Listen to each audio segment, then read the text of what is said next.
Today I'm speaking to Casey Michelle. She's a breathwork instructor and the co-founder of Connected Camping, which is the coolest camping experience you ever want to hear about. We talk about her journey from being a YouTuber who was creating all sorts of content to discovering breathwork and eventually becoming the wellness entrepreneur that she is today. I wanted to start talking about YouTube because that's how I know you. Yes, likewise.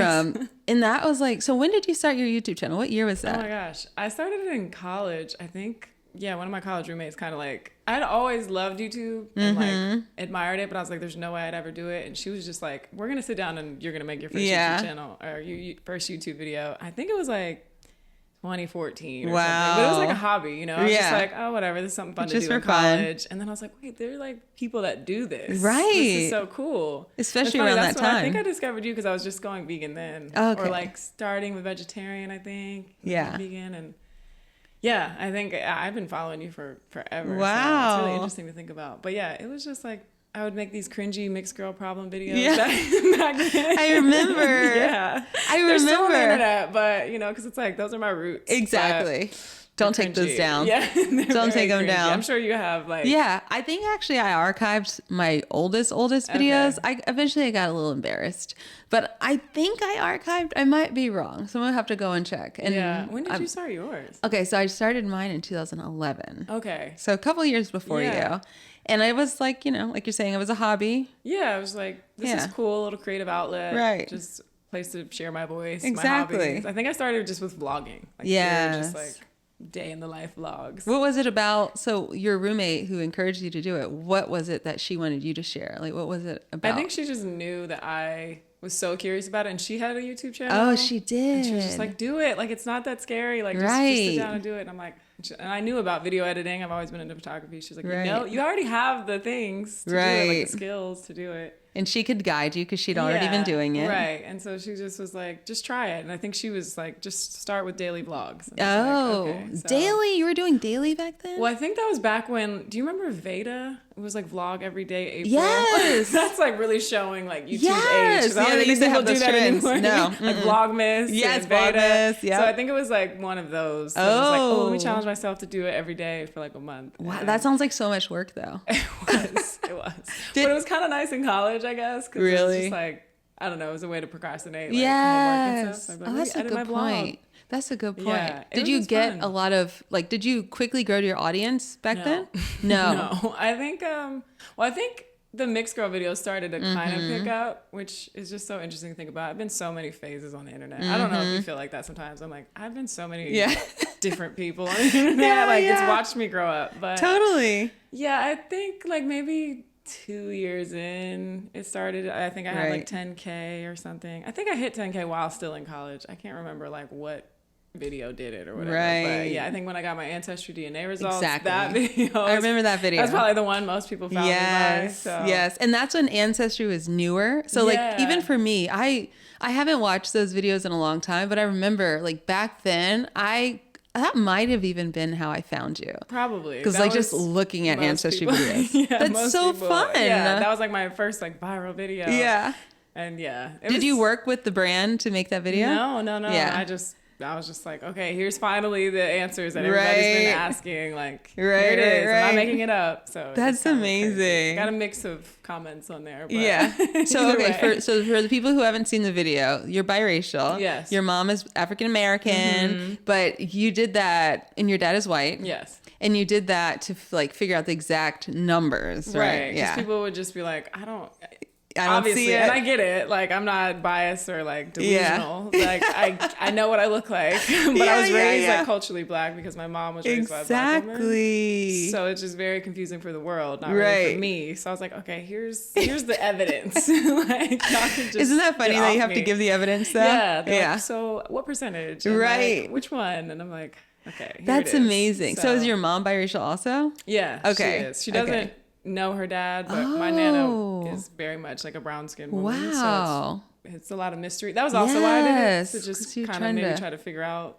what's going on with there. Because my mom is also like pretty light. So it's just Have you done any genes like? Are so interesting. Genetics They are crazy. It is crazy. That's why it's so fascinating. Like as an Yeah. outsider to watch those videos. Yeah. Like even Henry Louis Gates is Finding Your Roots. Like that's one of my favorite shows of all time. Yeah. And I'm just. Me and most of us, like, we're nosy. Right. Yeah. You know? I mean, I think that's like part of being a human. Yeah. You're like, well, I want to figure this out. Exactly. Like, we need to figure it out. I think I appreciated people, though, that were like more on the curious side rather than the like, what are you? Accusatory side. even. Yeah. Because I feel like the question, what are you? Is Right. Like, I'm a human. Right. That's the problem. I'm a human.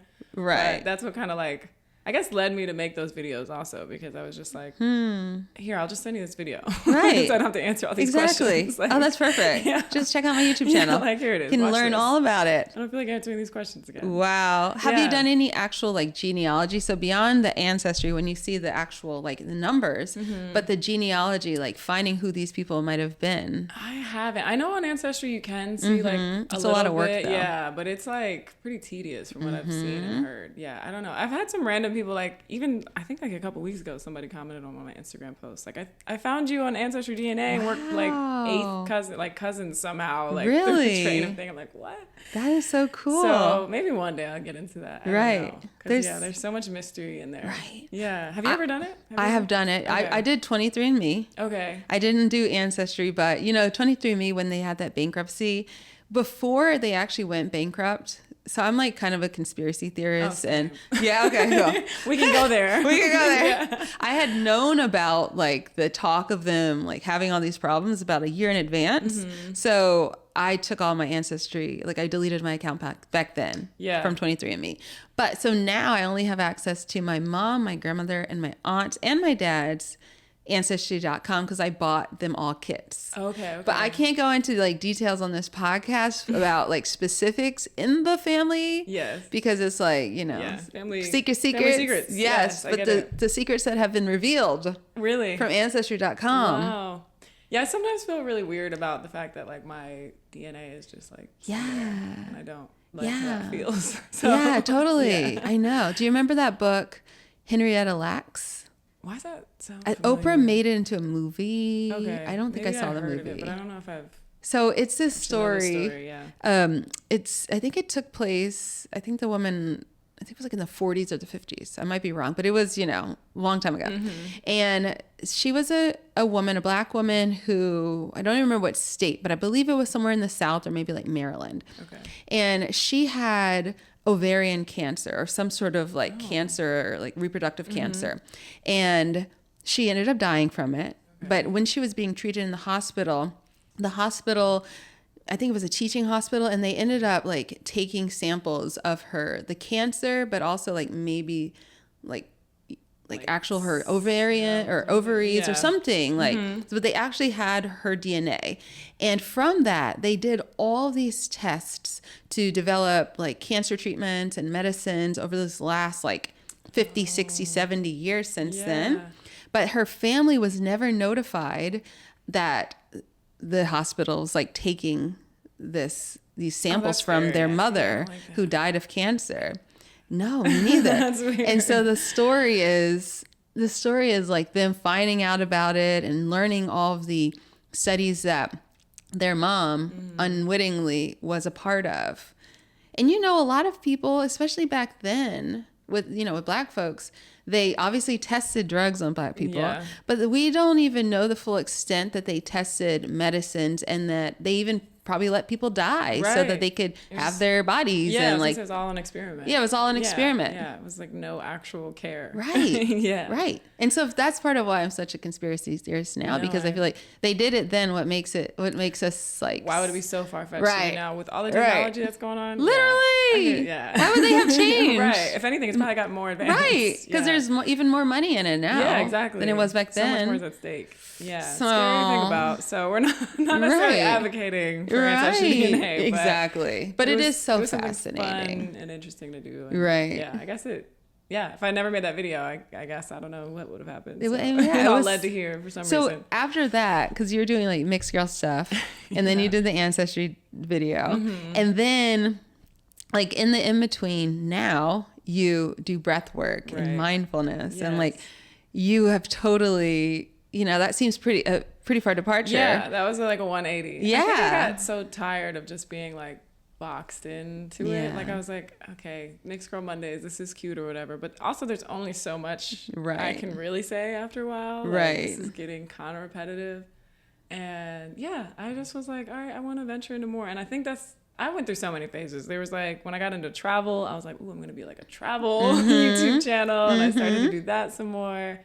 But I think the wellness stuff really just like always felt really natural for me. And I started to like vlog about my experiences and people were just like, wait, okay, I want to know more about this. Right. But I never really was like, I'm going to teach breathwork and do that full time. And yeah, I didn't really ever think that. I knew that I always liked storytelling though. Yeah. That's why YouTube like called me. Like I love to create and photography and video and all that stuff. I always like felt natural to me. In all those phases. Yeah. That's really great that we have that too. I think I even went through the fashion phase. Yeah. Like, I was like a fashion girl. Like it's been a lot of phases. Depending on who I was dating, I feel like. Exactly. That's so funny. That's the real truth. If I was like dating a gym guy, I got into the gym Really? stuff. Yeah, which is like something I've outgrown a lot, which I'm that's proud good. of. But younger me used to kind of mold into whatever relationship. Right. Interesting. Yeah. So now you found your real identity. Yeah, exactly. Right. That's why it feels really like, okay, this is me. Right. This isn't anyone else. And if you'll continue to develop and change and grow, and that's fine too. Yeah. I mean, even like as of late, I've been like, well, I think breathwork and wellness will always be a part of it. But, you know, I've gotten into more even just like teaching people how to be an entrepreneur and like the wellness side of it. So kind of more the business side of things. Right. So that's like another branch that's grown. And so I've been like enjoying that. That's good. I think it's fun to just let yourself like try it. Exactly. And grow. And like you're helping people along the way. Right. Yeah. And that's just always felt good, like to make an impact in a positive way. Just so good. The guy that you're dating now, were you guys together before? Like you've been with him since the breathwork? No, this is only a year. Oh, okay. So you were already doing the breath work. Yeah. Okay. So like he wasn't influenced on that. No. Good. We're clear. Yeah. If anything, I've gotten him to get into yoga and try breath work and all that stuff. But he's still very much him, and I feel like I'm still very much me. So that's nice. Oh, that's so sweet. Balance. Yeah. I love that. I've been doing the breath work stuff for about 6 years now. Yeah. So. Oh, yeah. And so cool. What was the transition from learning about breath work? Like, what was that journey to... you graduate. What year did you graduate college? Graduated college 2016. So you graduated college. What was your major? Advertising and public relations. Oh, look at you. I was already applying it. Right?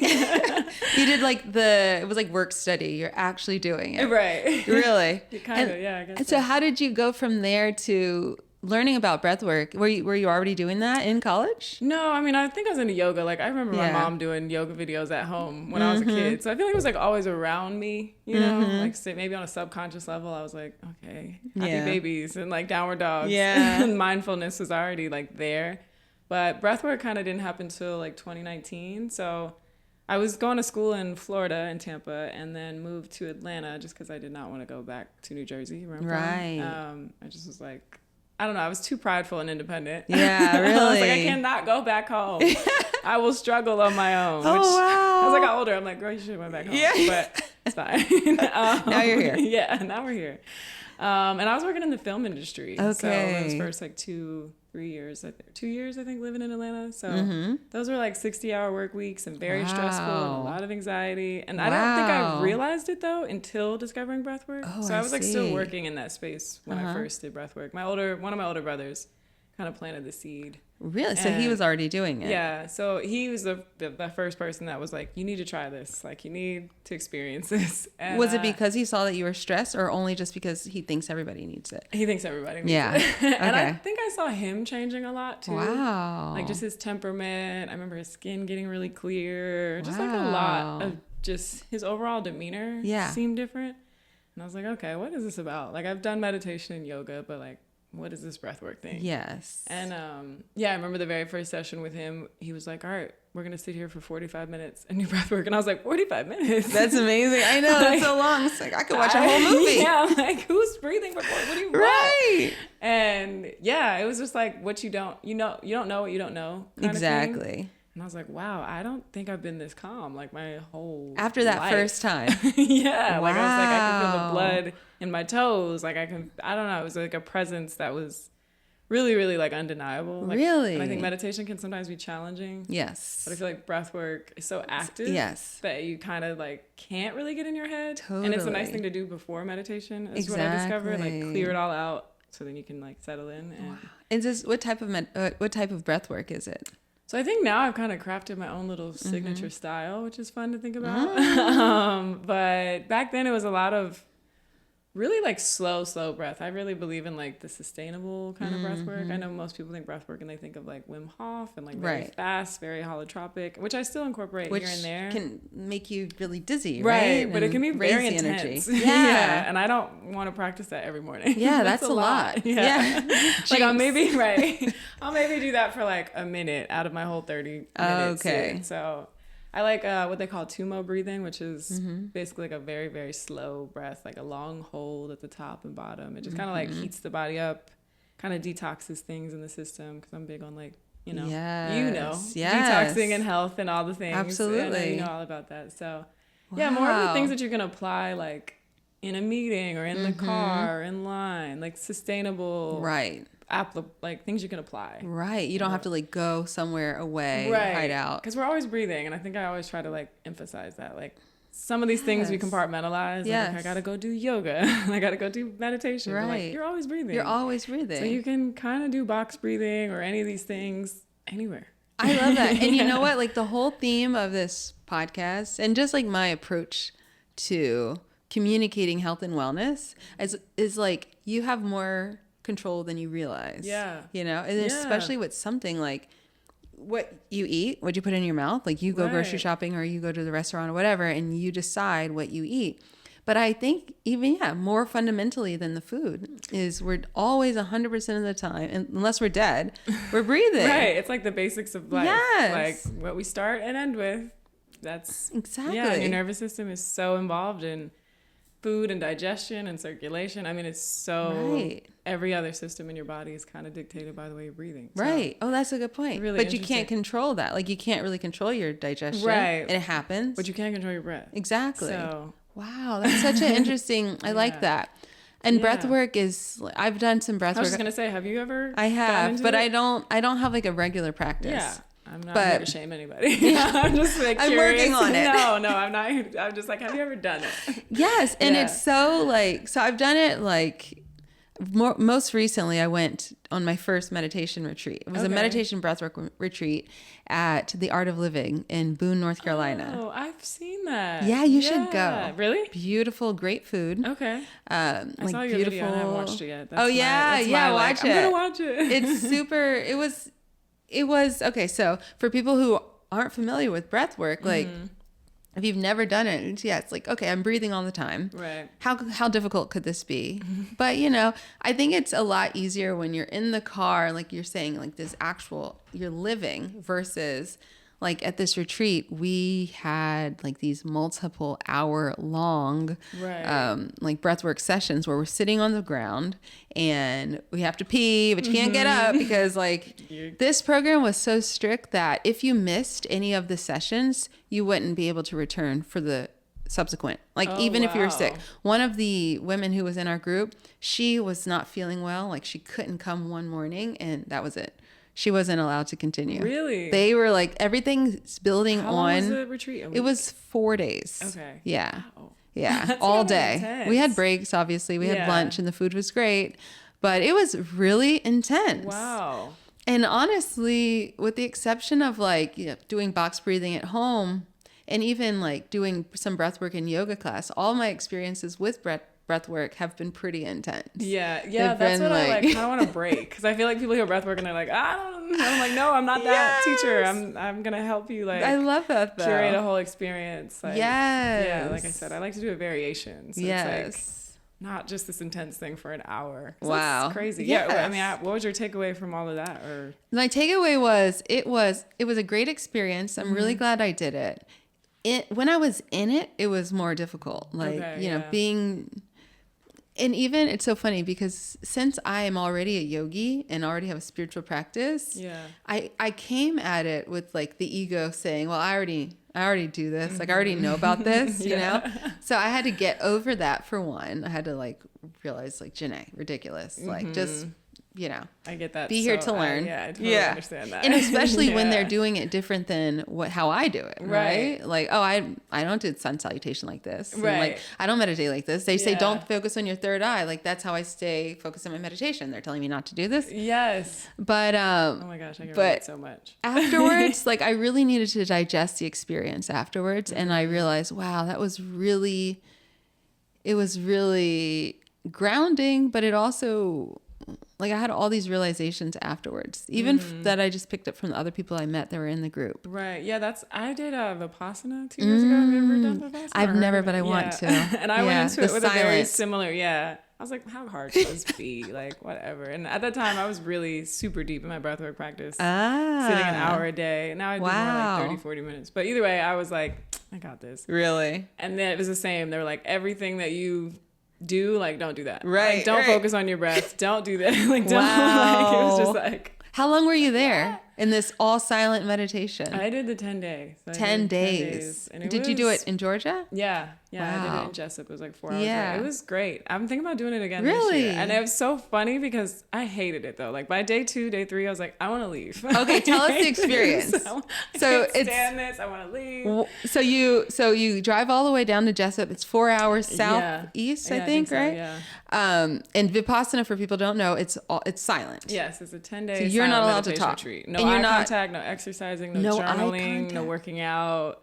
And I had a roommate, so that was interesting. Most people don't, but I ended up with a roommate, and we could not speak. Wow. And so that was really, really interesting. So you don't even know who that person was because you didn't have any talking time. Day 0, when you first get there, you're allowed to like speak and like, hey, get some like guidelines down. Like, hey, I usually do this. I go to the bathroom or whatever. But it was kind of beautiful because like we bonded without words for 10 days, which is really interesting. But what does it mean, no eye contact? Like, you're just supposed to be kind of like in your own little internal world. Like it was a lot. It was really intense. And like I said, I think like day 2 or 3, I was like, I don't know. Okay, so why?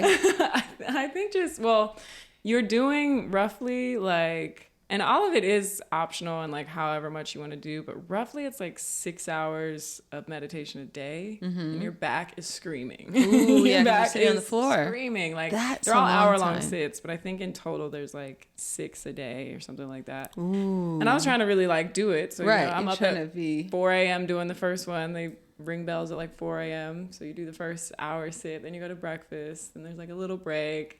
And another hour sit. I mean, it's just like, and your back and knees, right? And you're just in, lotus pose, for hours a day, and you're just. But it's kind of interesting because I was like, by day 7 or 8, your body does adjust, and all that tension is actually kind of like emotions and things, and it's really layered because you're like, wow, okay, I just needed to sit in it, and you're starting to move through it. Yeah. Wow. It's really, I just got chills thinking about that, but it was. I was like, there's no way I'll be able to not feel pain. Exactly. Like, this is so hard. And by like day 9, because 10 you finally get to talk. And, share, and it's like, it's the most euphoric feeling to be able to like to hear talk your voice and hear everybody. Yeah. Were you talking to yourself on the slide? I was talking to myself.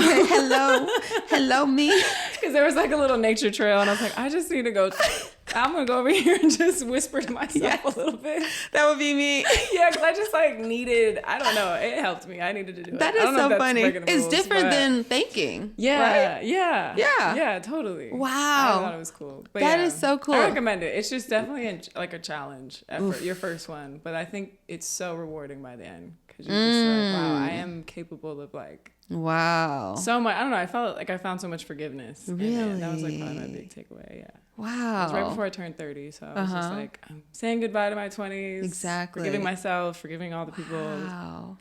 Going into 30. I think it's really interesting that you were talking about like the physical pain of sitting, your knees, your back, and realizing that, so much of that is that tension that you got to sit in. Right. And it's like emotions. And it's so many, I just built up stuff. Yeah. And it would just be interesting. Like one of the things is like, if you feel it there, just like focus there, bring all your awareness to your shoulder that's like screaming. And like, don't do anything, don't adjust, don't move, do your best to not move. It's supposed to be this very still practice. So when you do that though, like let's say you're focusing on the pain in the shoulder and you're putting all your energy there, how are you getting do you figure out like, wow, that is such and such emotion? Like how does that translate? Yeah, I don't know if it's, sometimes maybe it's not that literal, like, ooh, that's anger from when I'm 7. But it could be, I don't know. But I felt like as I would focus on it, and you would just kind of like feel it break apart in a way. Like it would just, whatever that knot was would just kind of like dissipate, which is really, really interesting. And then, yeah, kind of there'd be like emotional release maybe, or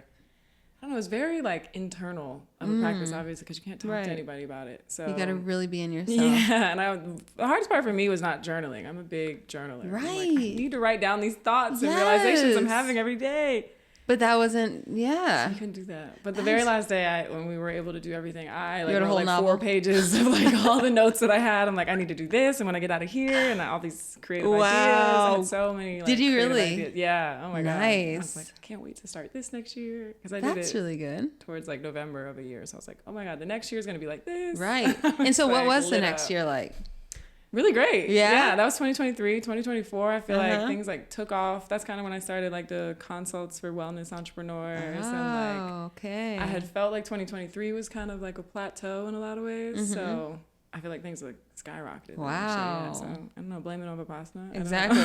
It's hard to say. So what about like for your training to teach breath work? What was that? What did you do for that? Well, it's really interesting. It's probably like a hot take, but I am more experience certified than anything. I did technically take a course, I think 2 years ago, but it was more of like a brand deal. They were like, we want you to be a part of it. But I am all like self-taught, self-educated experience. Ooh, it's your own style. Yeah. I mean, all the greats are like that, right? Yeah, I guess they create so. their own. Put it like that, yeah. Because again, I feel like a lot of the courses and trainings out there are that like holotropic, very fast stuff. And I'm like, I just don't really, it's not my thing. And I'm not a super like light and love and fluffy. Right. And, like, that's just not my kind of vibe. You're no shade to that. Yeah. I think I'm like a lot more grounded about it. Yeah. So yeah, I think just, again, I was just sharing it online. Like I was just blogging and, on Instagram, like I'm doing this thing, breath work. I got really into fasting and juicing. That's why the juice is here. Are you doing your juicing right now? No, I'm not, but I just kind of always still have juice around. Yeah. But that was kind of also, I guess, the second like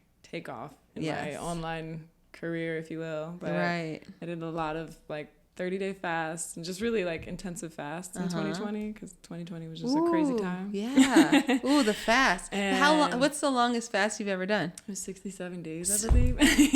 What were you consuming? So that one was a little bit, I did let myself have smoothies, juices, and tea and water. Well, listen, smoothies, I'll be like, just IV me with the smoothie. No, I'm always hungry. Yeah. Were you anything in the smoothie? Could you do soup smoothies? Like a nice hot soup? Yeah, sometimes I was more on my like raw vegan, like fasting, like fruitarian. I kind of went through that phase. I don't know if you ever dove into that. early on, I did. Yeah. So I was just like really into just cleansing the body in the most like intensive way. Sometimes I'm like, we could have not been so extreme.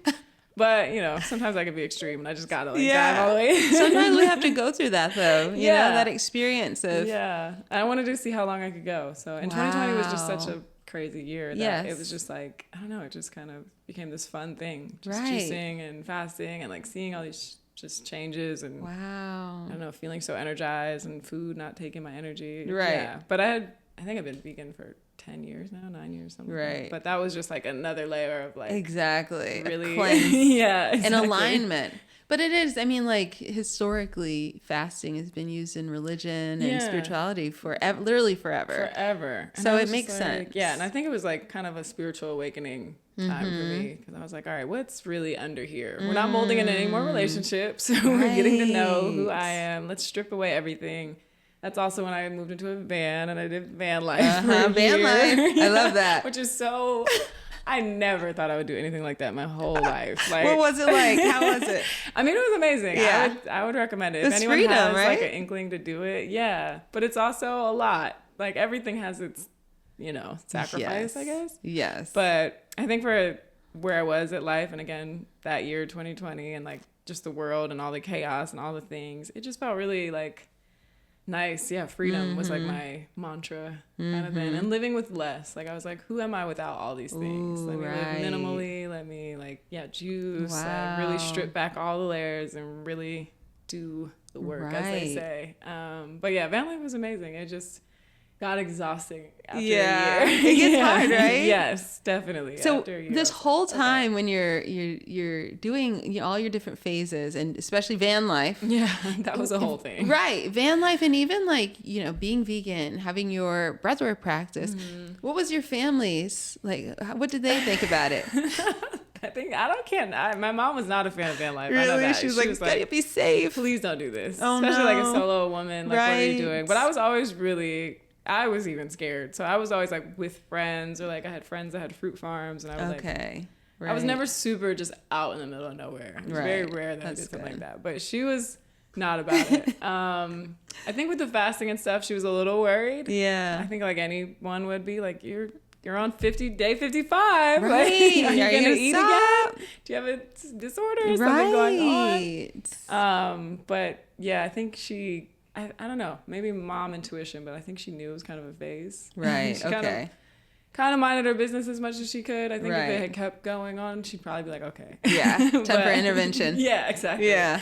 And then my dad, I think, is the adventurer of my family. So he loved the van life thing. He was who I called right before I bought the van. I was like freaking out before I bought the van, because I was like, what am I doing? I don't know why I'm doing this. I'm like, I think I was like 25 or 26. I was like, what am I doing?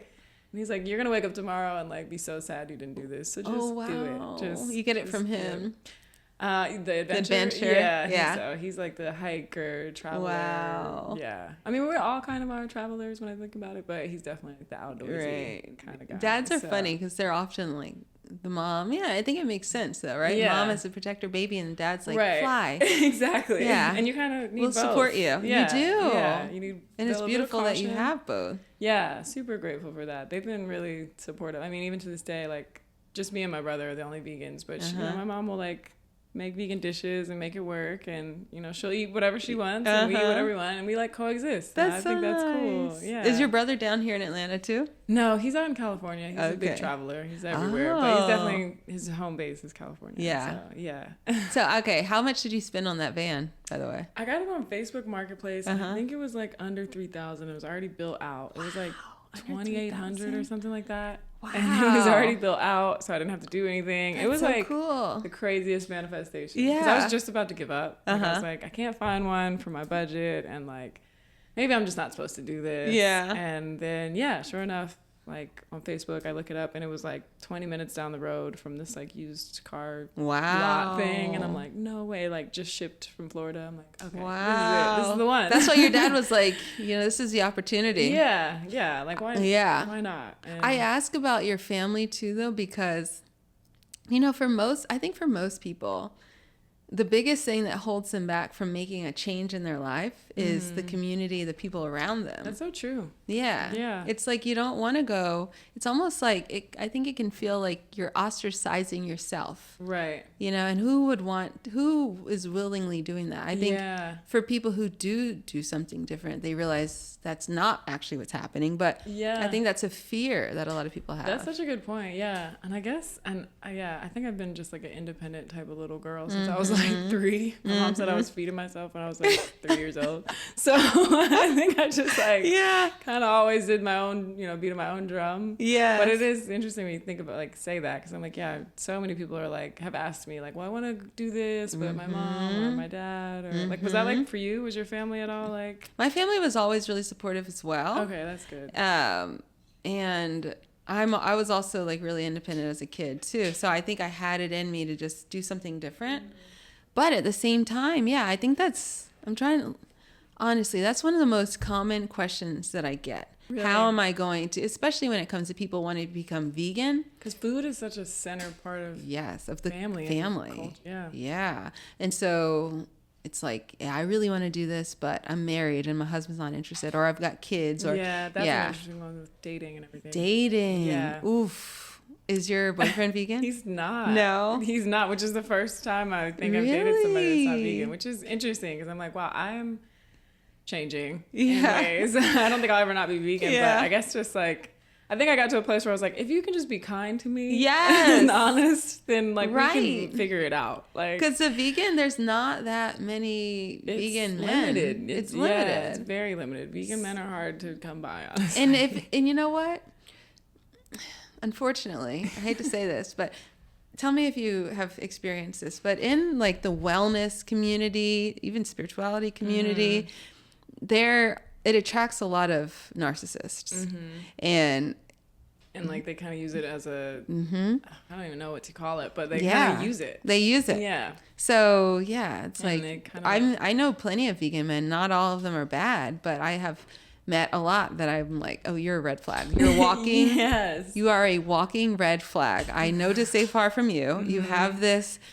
And I even saw like, there's this, I forgot her name, but there's this lady on YouTube who has this, she's a psychologist and she makes all these like narcissist videos. And she had one I watched years ago about why narcissists are attracted to spirituality. And it's like a mode of control. And I think the vegan thing falls into that too. That's interesting to think about. It's like I'm a good person because I'm vegan, right? Or I'm a good person because I'm spiritual. I'm a yogi. Look, I'm doing all the right things. Yeah, I'm a good person. Yeah, and then it's kind of just this big ego trip. Yes, that, yeah. And we don't want that. Well, to think about, and so who we're dating, right? Yeah. There's not many that are. Well, I don't want to say that. I just don't know them. I don't know them. I don't either.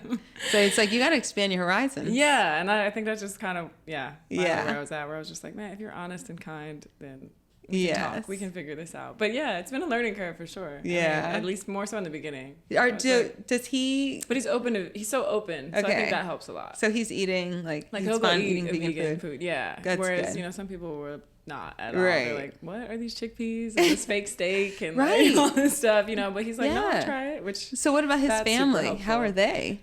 Well, nobody's vegan or nobody's into any of that stuff. Do they support like, oh, he's dating a vegan? I think so. They seem pretty open to it as well. Yeah, see, which that's I guess the that's thing. important as it is. Yeah, the community that he's around. But it's like so often people were like, I know I do this all the time to myself. I limit myself before I actually even have any evidence. Exactly. That it's going to be that way. Right. Like, oh, I can't do this because I have this thing. This is like, and people don't even care. That's what I mean by it's a learning curve. I'm like, let me just be open. Yeah. Because I'm the same. I'm like, well, it won't work. It won't work. This. Right. And then, he's raised this way. There's no way. It's like, well, it's working. Yeah. We give it a try. I'm far. saying this out loud to remind myself because, this is a struggle. Yeah. This is a constant struggle for me. Yeah, no, I can relate a lot to that. Has it been like that for you as far as vegan and just connecting with friends in general or social to be places? honest, I don't have that many vegan friends. Same. Yeah, it's like when I first became vegan, it was more important. Like immediately when I became vegan, it was 2011. I worked at a vegan restaurant, so I was friends with a lot of my coworkers. And I also was like immediately like jumped into like the vegan scene because back then there were fewer. Yeah. And so it was much more of a scene. Yes. Like there are not that many of us. Much. Yeah, now it's like mainstream. Right. It's like you don't really need like a meetup group. Right. I mean, they have them still. But now it's like you can go to most restaurants. Exactly. There's a V. You're fine. Exactly. Yeah. So I was like back then I was like, I'm doing all the animal activism stuff. I'm going to all the farm sanctuaries. Okay. I'm doing all the stuff. And so I just was around more vegans. But yeah, what I learned is that, vegans are just regular people. They are. So, we're just doing normal stuff. We're just hanging just out. Like you eat a certain way. Yeah, we have some of the same values, but I don't need to like go out of my way to like be in the group. Right. Because like it doesn't matter. It's just like regular people. They have the same problems and they have the same like pathologies as anybody else. Right. So. And being vegan doesn't make you a good person. Exactly. I think that's also what I learned through dating and life, just friendships. I'm like, well, they were vegan, but that didn't really define anything, actually. Right. They did all the yoga. And exactly. And they really were they still did what they did. Right. So, so that's why, now it's like, if you're vegan, I love it. That's awesome. Right. We have that in common, but there's more to life than just that. And I think that was a big thing for me to outgrow. I think I can admit that was like when I first, especially in that year when I was getting super into detox, I do think I started to almost get on a little high horse. Yeah, like you have to be this. Yeah, like whoever's around me has to be in this mindset. Right. And it kind of just gets isolating for one. Yes. Like now I just made my life lonely. Yes. I pushed all these people away. Like my best friends aren't vegan. Ooh, like some of the people I love so much aren't vegan. And it's like, I'm going to just dismiss them because they don't have the same exact value. And it's just not a good place to be. So I'm happy to say I've outgrown that. That's good. Not, and that's inspiring too. Yeah. Because sometimes it is true though. Maybe you feel that way. Like taking care of yourself can be lonely. Yes, it It can. Yeah. But you got to be willing to sit in that too. Right. Like in everything in life. Yeah. Yeah. Right? That could be, through any way of taking care of Exactly. yourself. Yeah. But again, I think that's first, like, to my knowledge, like, I survey my audience sometimes, and that's one of the biggest hindrances for people. The people that are around them and feeling like they don't have the community and like the setup to make it happen. Wow. So you really have to be willing to be like, you know what?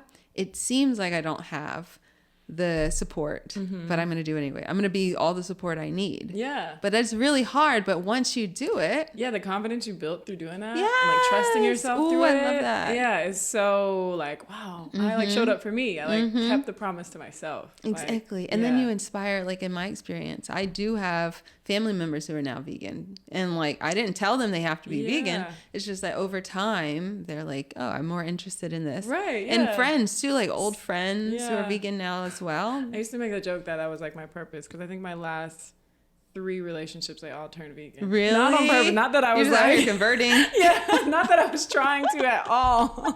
But it became so like an ongoing joke, because I was just like, I guess this is what I'm supposed to be doing. Well, listen, you're working on this current guy too. He might be vegan soon. I don't know. He's big on his own dishes, but who knows? Either way, it's just been funny to, because you won't even be trying. Right. I think people just see it. Exactly. Like, well, let me try. That's the same life. You have to just be the best version of yourself. Just worry about yourself. Yeah. You know, and other people, like, don't worry about other people. Yeah. Don't worry about what they're going to do. Everybody's on their own journey. But you might be surprised how you might influence people. Yeah. Like, you never know who's really watching. You and never who's know. Inspired. Yeah. So how's it been working with other wellness professionals? Like, what's that like? Are you doing the breath work with them? Are you doing coaching for their business? So it's kind of been a blend of both, which has been fun, because I do feel like brand system and nervous system are so intertwined. It's kind of been my little my little discovery. I like that. Because I do feel like when you're in this fight or flight or trying to run a business, it can be super overwhelming. Yes. And when you just calm down and get the clarity and kind of like shed away all the imposter syndrome, because I feel like that is probably the biggest thing by working with other wellness professionals, is they're like, I don't know if I'm capable of like leading a class or like teaching or stepping into this role. And so I just finished like a 3-month container for women wellness entrepreneurs, which I really love. That was my first time ever doing that. And was that like a group or a work on one-on-one with it was people? a group, and then they could also break out into one-on-ones with me. So it was really cool. And then there would be like a monthly breathwork session we did to just kind of like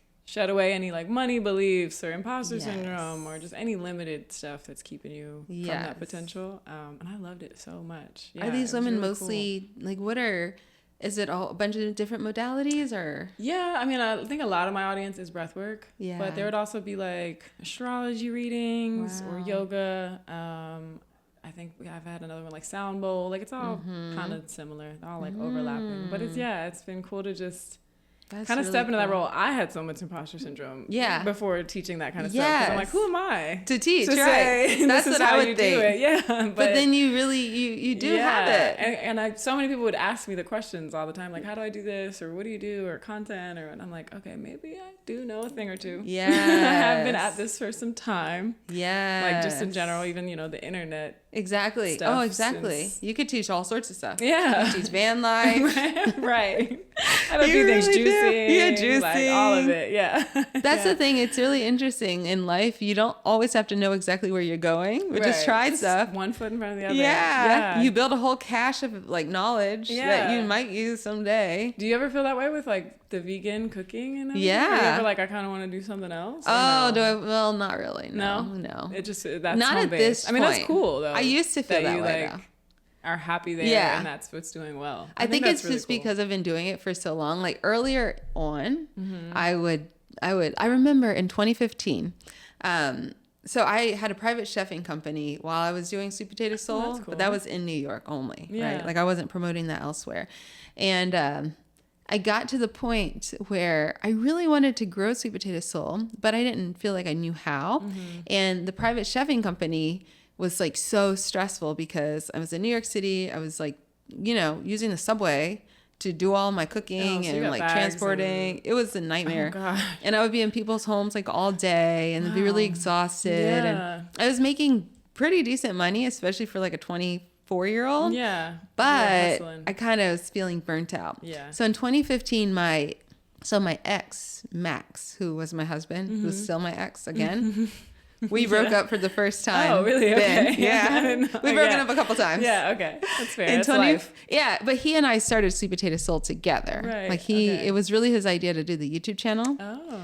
I had the blog. I started that a year prior, but he was like, "Oh, we should do a YouTube channel." We did that. And then when we broke up, he wasn't going to be helping me with this YouTube channel anymore. And I was like, well, I don't really want to do this by myself. Yeah. I don't know how to edit. Right. That's like a whole what am I going to do? Yeah. Right. So why bother? So I got it in my head, and I really was super duper serious about going back to school for psychology. I wanted to do, really? Yeah. I didn't want to be I didn't want to work like clinically with people, but I wanted to work in like organizations, do like big behavioral change psychology, which I'm super interested in. But that was like the most salient time when I was like seriously considering doing something totally different than fun. this. That's really cool. That would have been cool. Yeah. Yeah. So cool. And maybe it's still involved somehow. Yeah. Because I was always interested in behavior change. Yeah. Like, what is it how can I help people? Because I just know from even at that point, I was also doing health coaching back then. So I'd been working one-on-one with people. And I'd seen like people really, really want to make a change, to be healthier, to eat better, to, do whatever their goal is. Right, yeah. But it's so difficult. And how do we work with human psychology to aid people to make it possible for them to make these changes? So, well, that's interesting. Yeah, I was really interested in it. I mean, who knows too? Yeah. There's always room for that to maybe become exactly. something. Yeah, I don't know. But then I don't even remember like how I was like, I gave up on that idea. And I think it was because, I know. In 2016, because I didn't go to school. I was considering it. I was like trying to do all my paperwork and applications and figure out the money and all that. Right. And then the beginning of 2016, Max and I got back together. Okay. And then like that same month in January, I got my first ever brand like sponsorship. And it paid quite well. I was like, wow. Okay. This is more There's something to this. Right. Yeah. This is better than the psychology. Yeah.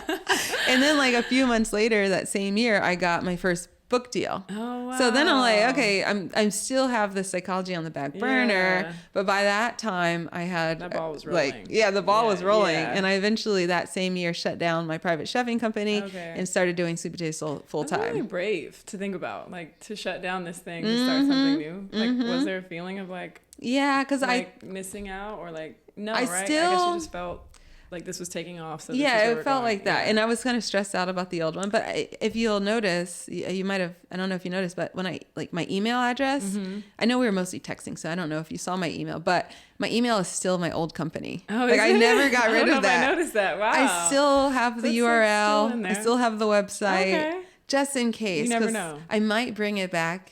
Someday I won't like be chefing myself, but I might bring it back as like a local private chef company or something. I love that. So I didn't just totally like exit out like it never happened. Yeah. Like, I never want to totally exit things out. Yeah. You never know. And some things like, so the other business that I co-own, Connected Camping, maybe you've seen me post about it. Yes, and you're working on. We just had it last weekend. That was really, okay, tell us about that. Coming back. Well, I was just gonna say it's one of those things that sometimes can feel challenging, but it'd be harder to stop it all the way, right, than to keep going. Like I don't know if you've ever felt that way in some of your businesses. No, like, absolutely. To stop this would actually take way more energy. Way more. Yeah, let's just keep it going. Keep That's how I feel too. Yeah, 100%. So I'm like really glad that we kept that going. Basically, it's Atlanta's most heartfelt camping experience, and it's like adult summer camp. It's a 24-hour experience, so it's not like summer camp all summer, but it's just it was born in 2020, as many things were, I guess. And it was really just 10 of us that were just like so cool, trying to get out of the noise of that year. And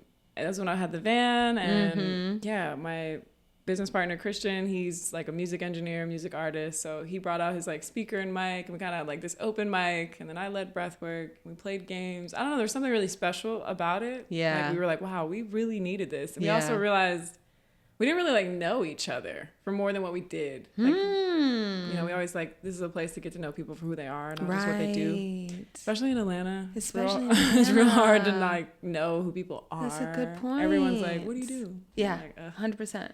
Everyone has a title. Everybody does. Or, their social media following, or, but like, who are they? So anyway, it was really sweet. And so it was under a full moon, and we were like, all right, next full moon, let's invite more people out. And then next full moon, let's invite, but it didn't start like, let's do a thing. Right. It was just like, we're just friends and this is fun. And I think after that first year, we were like, okay, there's something here. And you're 5 years in. This is year 6, actually, which is crazy. Yeah. Right. So we were doing it. Yeah, we were doing it once a month from June to October, which was a lot. Yeah. June, October. So 6 times out of the year we were hosting it. And this year we only just did one really big one. We had over 120 campers this past weekend. So I'm still recovering a little bit. Yeah, I bet. When's the next one? Probably not until next year. Like I said, just once a summer. I think we're gonna do. Yeah, I think you would love it. And I've never done vegan, camping, which is really fun. Oh, nice. Because it's funny because all my friends aren't vegan. I think Christian's vegetarian, I guess, but everyone else eats whatever. Yeah, but it's just like a fun place for people to try new things. Like right. We have recess where you play like tug of war. You get back to your inner child. That is the and then coolest. Dinner we call the full moon talent show. So people like.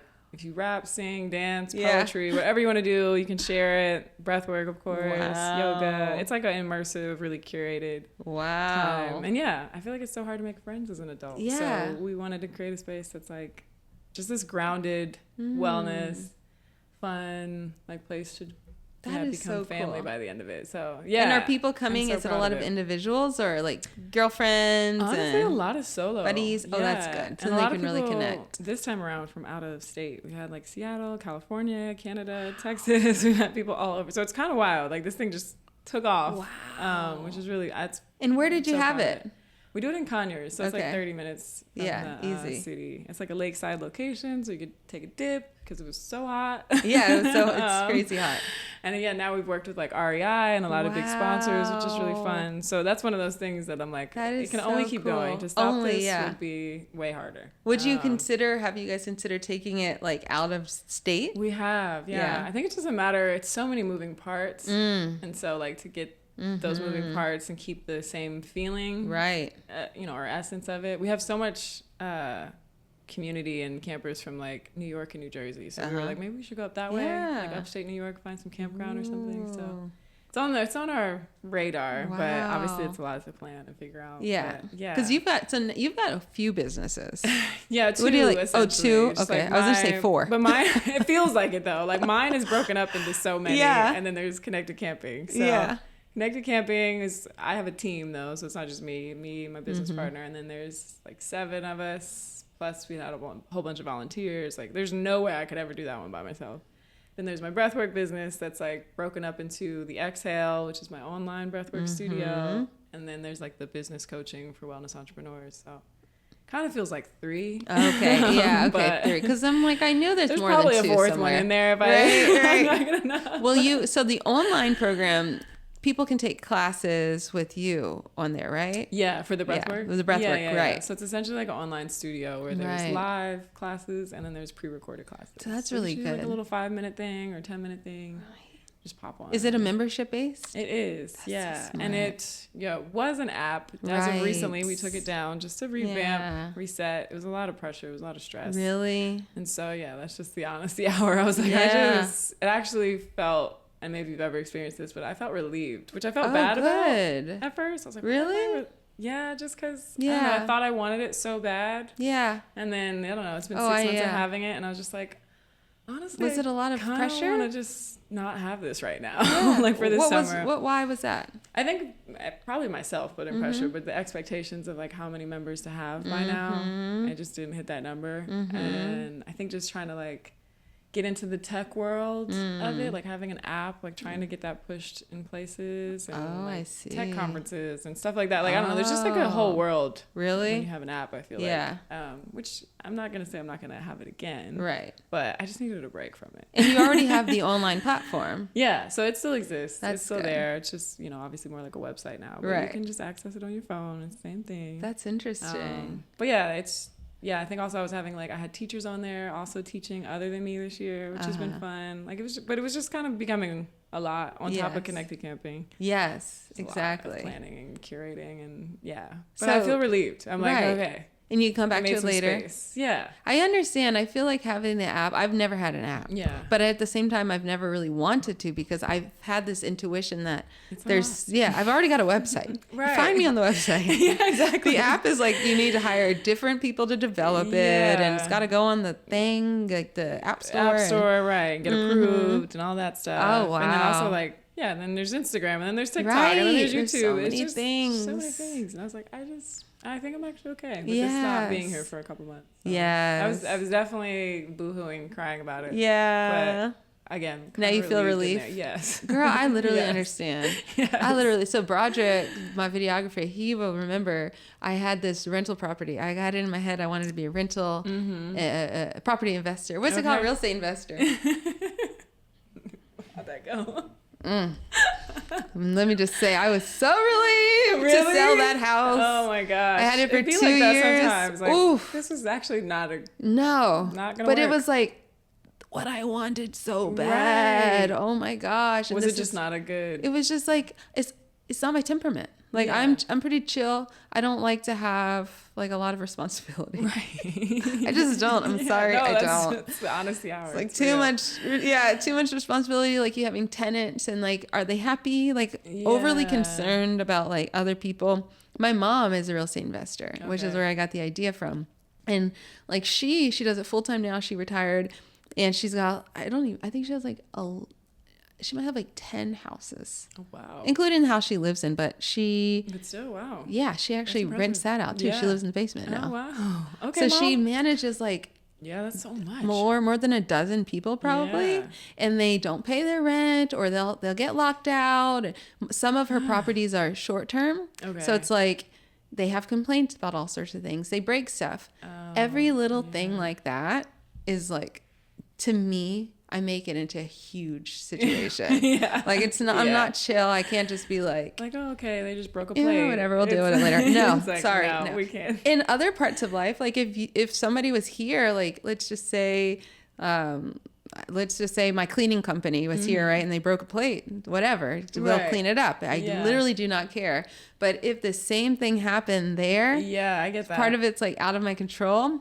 So, but I just, to say that I understand, like, it's a whole, it seems like, oh, this is like along the lines of things I already know, I'm already interested in. Like it won't be so crazy to do this. It's not a big deal. Get your feet in it, you're like, oh my God. Right. But it is good to try. Yeah. Right? Yeah, like I have no regrets. I'm sure you don't either. Right, like, no. It's like, I'm glad I went into it. Exactly. Now I know. Now I know, and I experienced that. The waterfalls that I'm used to. Exactly. And then you can always be more of I always think about with my father, my dad, he gives the best advice. And the reason he gives the best advice is because he's made the most mistakes of like anybody in my life. He's done all sorts of stuff. Like he's filed, when I was a little kid, he filed bankruptcy, which seems like the worst thing. I remember back then being like, I was like 7 or 10 or something. And I remember hearing about my dad filing bankruptcy and feeling like, and they said it takes 7 years to like clear everything out. And feeling like 7 years is a literal eternity. Like my poor dad. He's poor. He has like nothing for 7 years. It in life or whatever you might have thought. Yeah. And then I don't years go by and he's okay. Yeah. And you're an adult. 7 years is like that. Right. Yeah. And he's okay. And then now, he's 60. I'm 38 and he gives the best advice because he made those mistakes. Yeah. So it was worth it. Yeah, exactly. That's what I'm saying for him. He's not here to defend himself. Sure he would agree. He probably would. Like he's able to guide you now. Yeah. And you're able to guide and pass that on. Exactly. Somebody's got to go into it. Yeah.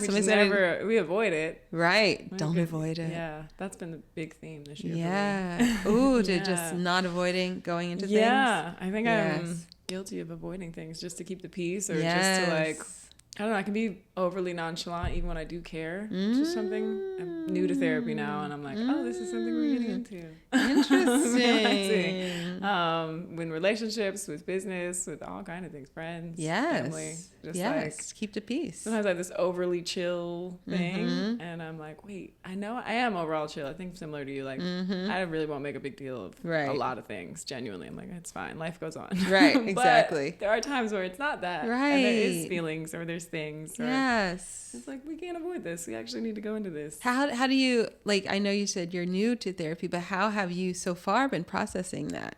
I think it's been kind of hard in general, if I can be real about it. Yeah, I think when you think I don't know, you think you've conquered a lot of things, and then you're like, oh my God, there's a whole other mountain to conquer. Like, you know, like Exactly. I've been doing work. I've been going to Vipassana, Right. breath work, and I have been like doing, as they say, shadow work and all that kind of stuff. And then a lot of that stuff though is like somatic practices, you know? Yes. Like, they call it like bottom up practices, where therapy Yes. is like top down. Exactly. And so that's a whole other part of me to get to know. Like, I Right. just think I'm like seeing a lot. Like, it's just like a lot of it is getting exposed. So I'm really, I've only been doing therapy, I think, for like 2 months now. Okay. But yeah, I'm trying to like love on those parts. I think that's probably the challenge. Have you had situations so far where it's like, okay, I see myself here, I do care, but now I have to let it be known to the other person? Yeah. Yeah? Yes. And It's how's so that scary. gone? I'm like, oh no, it's gonna be a conflict. And Yeah. I like I'm so bad at conflict. I want to avoid it. I Right. don't want it.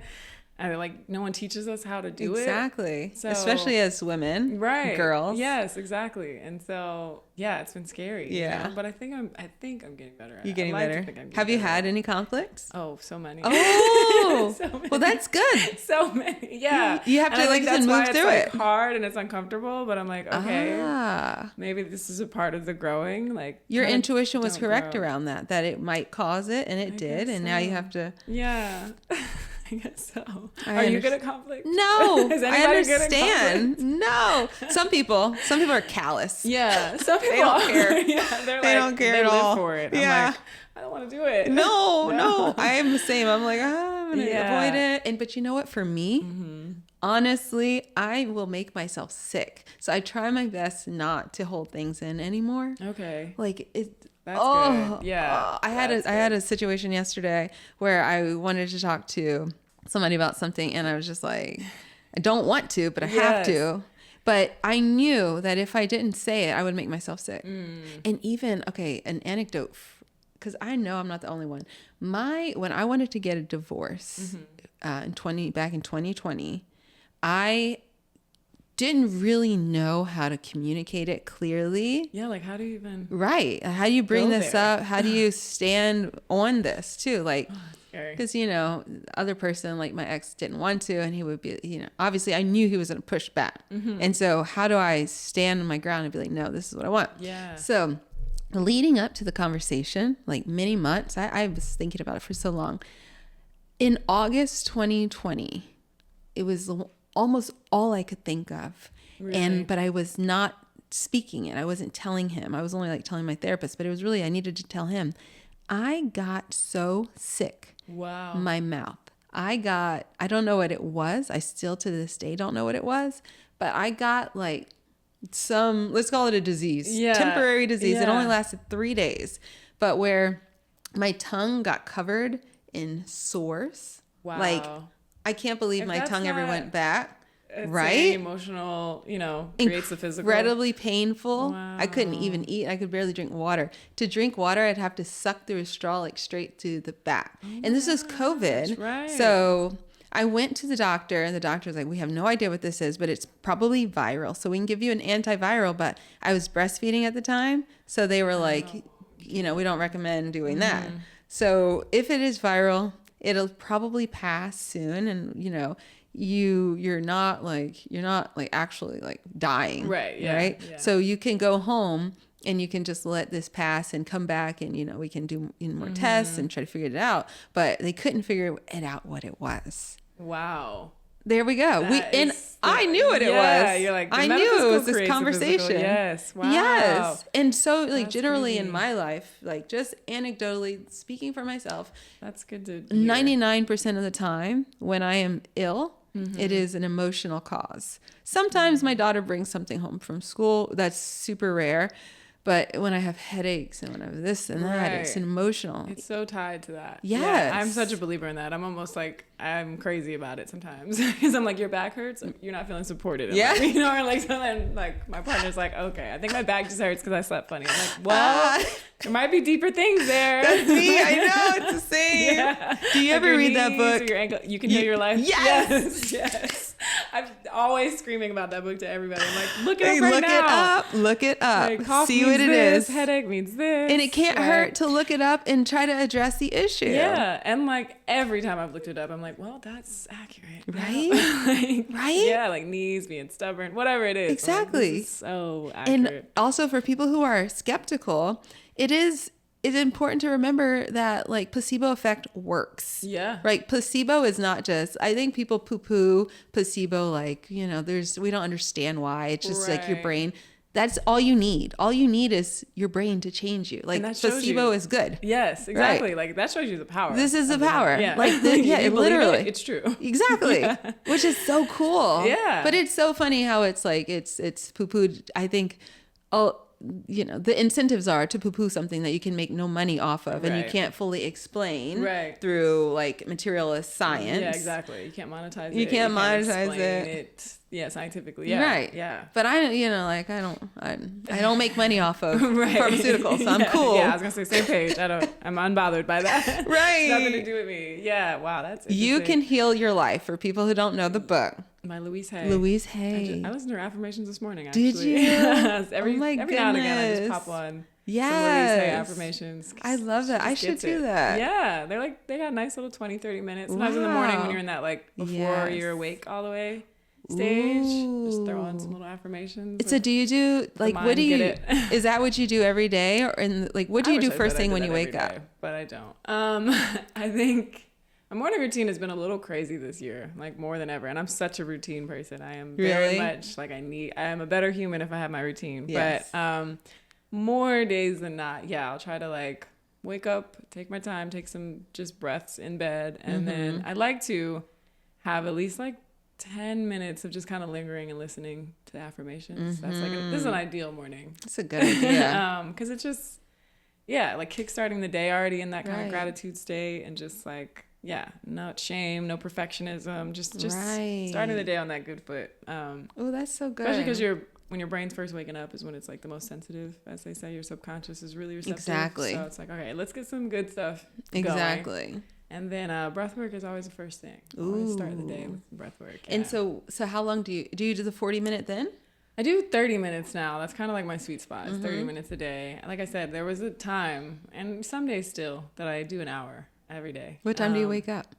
Lately it's been a little all over. Like since I had camp this past weekend. Oh, right. I was like, yesterday I woke up at got out of bed at like 10. Wow. Yeah, you were a little ashamed about this, but you shouldn't. Like, you literally how many people? 120? Over 120. So I'm like, this is fine. Yeah, that's okay. Most days though, like 7:30. Okay. Yeah, because usually like calls and work and stuff starts around like 9 and 10 o'clock. Yeah. So like, I need at least like hour and a half for my morning routine, which is a little, I don't know if that's bougie or whatever that sounds like, but I'm like, I need a long morning. You're an entrepreneur. You can have it. Yeah. That's a great thing. Do you have like a set thing you like to do? Or is it kind Let of me tell you, I'm like, okay, so my first thing is I strive to wake up well before my daughter every morning, which I usually do. Which is what time? Like, well, at 7. Okay. Yeah. Today I slept in. No, I didn't. No, I didn't. I wanted to. I set my alarm for 7:30 and I woke up naturally at 7. So I didn't get to, but here's what I do. I just lay there. That is my favorite time of life. Like just first thing in the morning. You don't go back to sleep? Nope.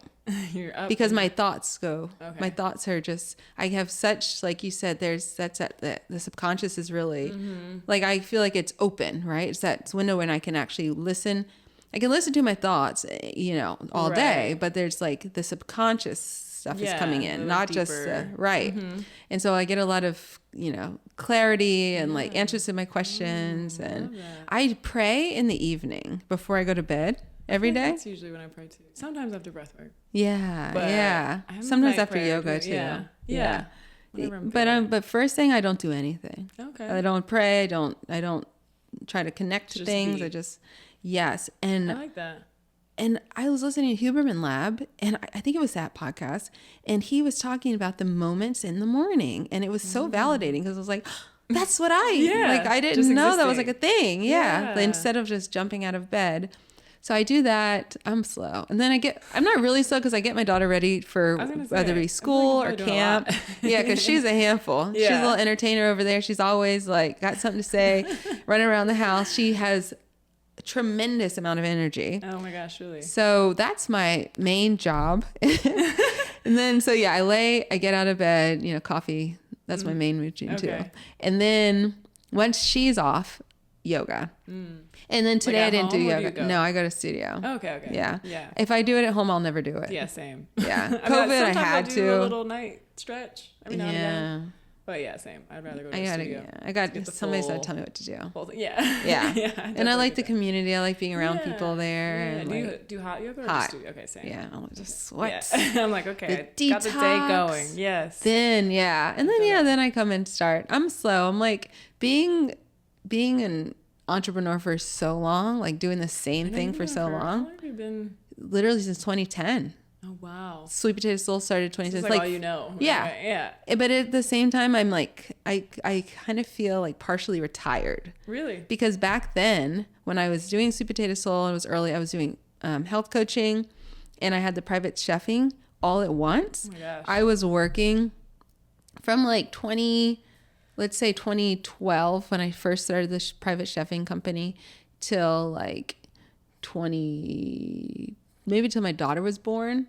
I was working so much. That sounds like a lot. Like all night, not all night, but deep into the night, day every day. Into day, yeah. Just trying to like be successful, like, do all the stuff. Yeah.